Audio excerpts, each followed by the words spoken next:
Hello everyone. In this video, we are going to delve into the profound meanings and insights behind the 26th to 30th names among the 1000 names of the Divine Mother Sri Lalita as found in the sacred Sri Lalita Sahasranama Stotram.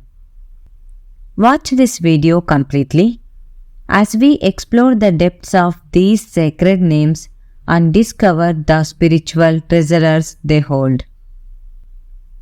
The 26th name of Sri Lalita, Karpura Viti Kamoda Samakarshi Digantara, poetically describes the goddess's divine fragrance which fills the entire universe.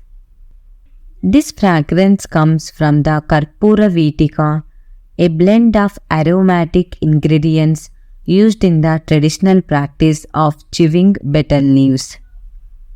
This mixture includes saffron, cardamom, clove, camphor, kasturi, nutmeg, and mace, all finely powdered and combined with sugar. When Lalitambika chews this fragrant blend, the aroma spreads far and wide, permeating the entire cosmos with its sweetness and allure. This fragrance is not just a physical scent.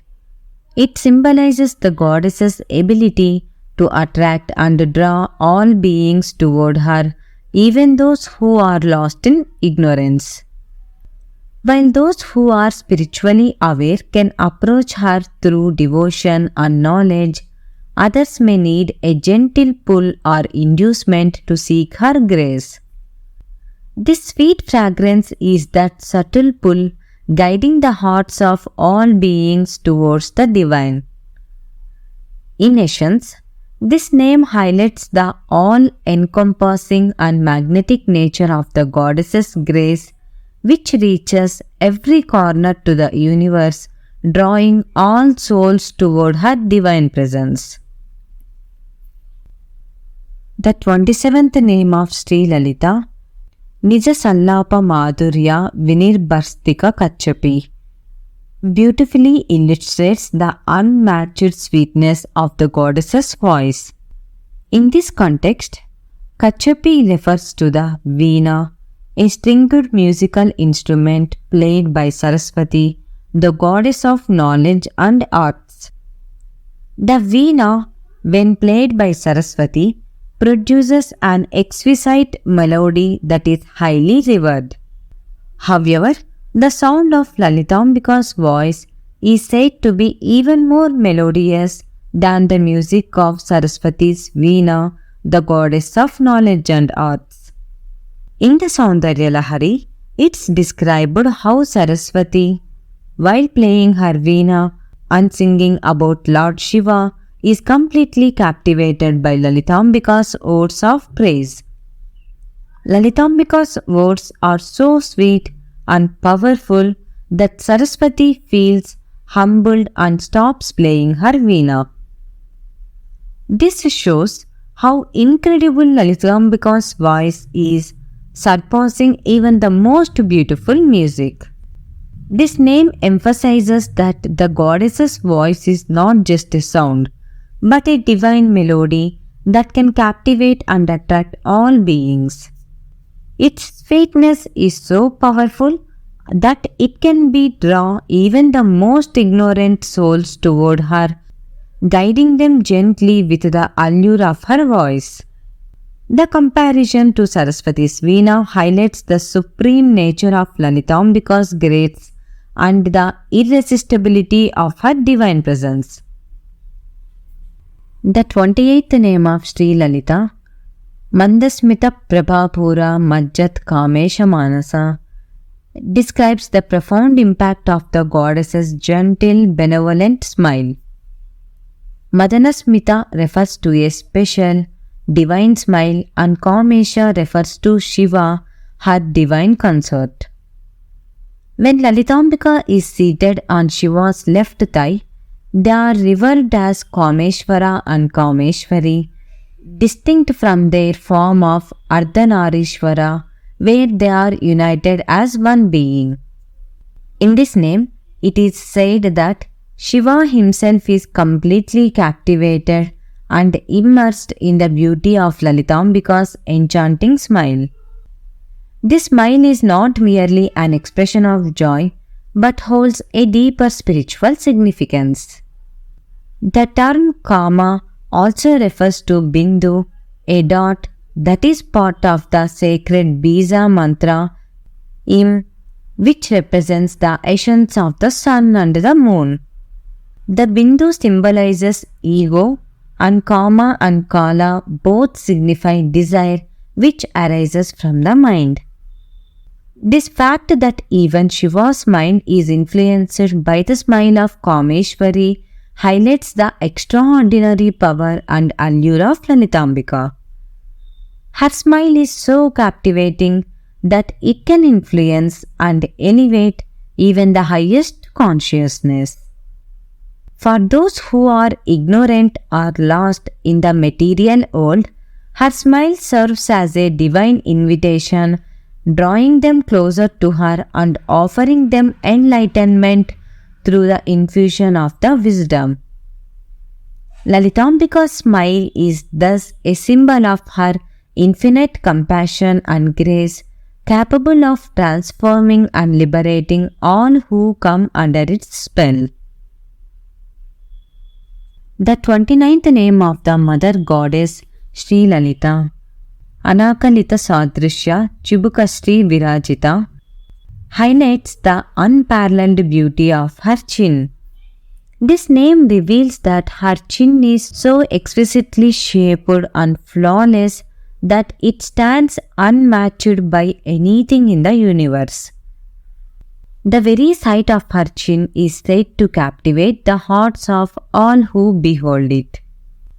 In the Saundarya Lahari, a beautiful verse further emphasizes the splendor of her chin by describing how even Lord Shiva, in his divine love, cannot resist the allure of her lower lip, and in his eagerness to taste its nectar, his hand often reaches out to caress her chin. This poetic imagery conveys not only the physical beauty of Sri Lalita's chin, but also the deep, loving connection between her and Lord Shiva. The description of her chin in this divine name symbolizes the perfection of her form and the irresistible charm she possesses. It serves as a reminder of the profound grace and beauty that defines Sri Lalita, captivating not just the physical senses but also the hearts and souls of her devotees. The 30th name of Sri Lalita, Kamesha Baddha Mangalya Sutra Shobhita Kandara, celebrates the divine union between Kameshwara, who is none other than Lord Shiva, and the goddess Lalita. This name depicts the goddess adorned with the Mangalya Sutra, a sacred thread that symbolizes the sanctity and auspiciousness of marriage. Tied by Kameshwara himself, the Mangalya Sutra around her neck represents the deep spiritual connection and eternal bond between them, embodying the divine love and harmony that sustains the universe. In the Saundarya Lahari, verse 69 further highlights the significance of this divine ornamentation. The verse poetically describes the three delicate lines on the goddess's neck formed by the strings of the Mangalya Sutra. These lines shine brightly, representing the boundaries of the melodious ragas or musical tunes that reside within her, symbolizing the richness of her divine attributes. The mention of these lines also underscores the goddess's role as the ultimate source of prosperity and well-being. The practice of tying the Mangalya Sutra during marriage, though not explicitly mentioned in the ancient Vedas, has become an integral part of Hindu marriage rituals over time.